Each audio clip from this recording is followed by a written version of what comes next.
yangi tibbiyot, raqamli tibbiyot hozirgi bildirib o'tayotgan ilmlarimizdan tashkil topgan. Bu o'z ichiga butkul hayot tirikchiligini, sog'ligini, kasallikni va o'limlarni o'z ichiga olib tashkil qiladi.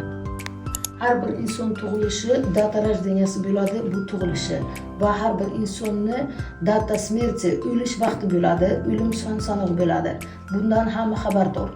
Lekin bu tug'ilishni ham, bu o'limni ham boshqaradigan holat koinotdan bo'ladi. Bu ya'niki taqdirga, peshonaga yozilgan narsa bo'ladi va taqdirga ruh orqali olib kirib tanani yaralishi genetikani cheksizligi isbotini olib keladi.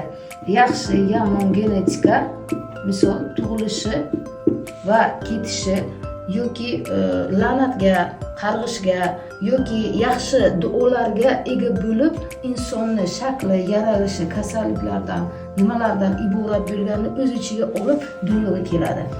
Keyin ilmi amal qilinsa, magiya qilinsa va hokazo ishlar bilan shug'ullanadiganlar ana bu son sanoqlarni o'zgartiradi.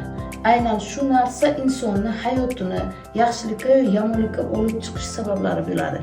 Bundan tashqari har bir insonni tanasida, orqa qismida har bir insonni shakl holatida butkul hamma narsa chizilgan bo'ladi.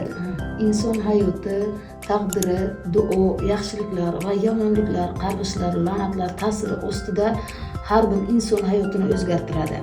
Bunda genetika orqali la'natlar bo'lsa, yomonliklar qilingan bo'lsa, yovuzliklar ko'p qilingan bo'lsa agar tug'ma nogironlar tug'ilishi va hokazolarga javobgarlik va jazosi bo'ladi. Savollaringizni kommentariyada bildirib o'ting. Bizga obuna bo'lishni unutmang. Sog'ligingiz uchun yaxshiliklar keltirib berish uchun kurash davom ettiramiz.